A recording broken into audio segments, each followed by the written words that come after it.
Hello friend, good evening. आज हम लोग यकृत रोग में आहार और रोग के बारे में पढ़ेंगे। पीलिया या वायरल हेपेटाइटिस। आज हम लोग पीलिया और वायरल हेपेटाइटिस जो यकृत से संबंधित है, इस रोग के बारे में डिस्कस करेंगे। पीलिया को वायरल हेपेटाइटिस भी कहते हैं, इंग्लिश में इसे जॉन्डिस कहते हैं। यकृत के रोग ग्रस्त होने के बाद पहला लक्षण पीलिया या वायरल हेपेटाइटिस है। पीलिया की स्थिति में रक्त नलिकाओं में बाधा उपस्थित हो जाती है, इस कारण रक्त में पीत रस की मात्रा बढ़ जाती है। पीलिया यकृत के रोग ग्रस्त होने के बाद पहला लक्षण क्या होता है? पीलिया। अगर हमारी यकृत पहले रोगग्रस्त हो जाता है तो इसका पहला लक्षण क्या है? पीलिया होगा, जिसे हम लोग वायरल हेपेटाइटिस कहते हैं। पीलिया की स्थिति में रक्त नलिकाओं में बाधा उपस्थित हो जाती है, इस कारण रक्त में पीत रस की मात्रा बढ़ जाती है। यानी जो पीत रस को यकृत कंट्रोल करता है वो हमारे रक्त में बढ़ने लगता है। ये जो हेपेटाइटिस या पीलिया होता है कितने प्रकार का होता है? ये हेपेटाइटिस या पीलिया ये भी 3 प्रकार के होते हैं। ऑब्स्ट्रक्टिव पीलिया, हीमोलाइटिक पीलिया, हिपेटोसेल्युलर हेपेटाइटिस, जिसे पोस्ट एचडी फ्री हेपेटाइटिस या हिपेटोकोलेरा हेपेटाइटिस कहते हैं।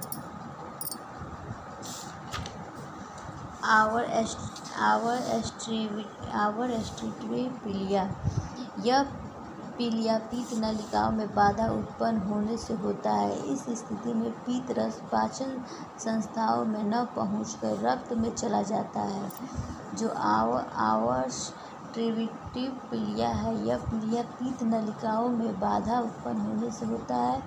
इस स्थिति में पीत रस पाचन संस्था में न पहुंचकर रक्त में चला जाता है, जैसे पीत नलिका में पथरी, सूजन होना।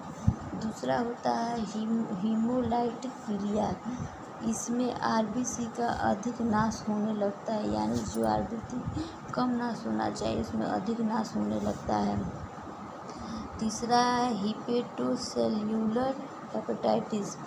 यह पीलिया वायरस संक्रमण विषाक्त दवाइयाँ या विषाक्त पदार्थों के सेवन से होता है। पीलिया की स्थिति में रक्त में बिलिरुबिन की मात्रा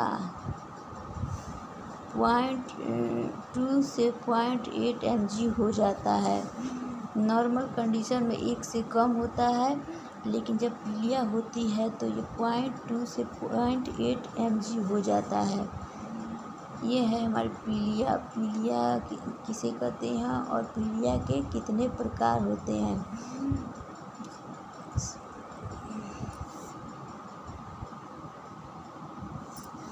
पीलिया में भोजन हमें किस प्रकार का भोजन करना चाहिए? पीलिया में हमें प्रोटीन वसा नहीं लेना चाहिए, विटामिन प्लस जल ज़्यादा लेना चाहिए, कार्बोज की मांग कम हो जाती है। यकृत संबंधी रोग निम्नलिखित हैं, जैसे पीलिया, हेपेटाइटिस, यकृत व्रण, सिरोसिस या हिपेटिक कोमा। ये सब यकृत से संबंधित रोग हैं। आज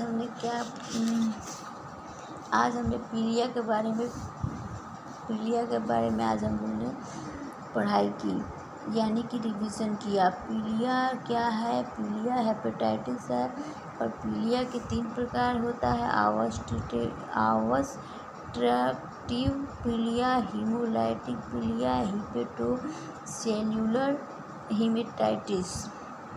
और ये कैसे होते हैं, इसमें क्या लक्षण होते हैं, और अगर हमें पीलिया हो जाती है तो हमें किस तरह का भोजन लेना चाहिए, इसके बारे में आज हमने पढ़ाई की है, जानकारी ली है। और यकृत संबंधी और कितने रोग हैं, जैसे पीलिया, हेपेटाइटिस, यकृत व्रण, सिरोसिस और हेपेटिक कोमा, ये सब यकृत से संबंधित रोग है।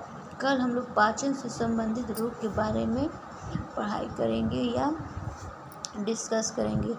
Thank you so much for watching for this video. Please मेरे चैनल को लाइक कीजिए और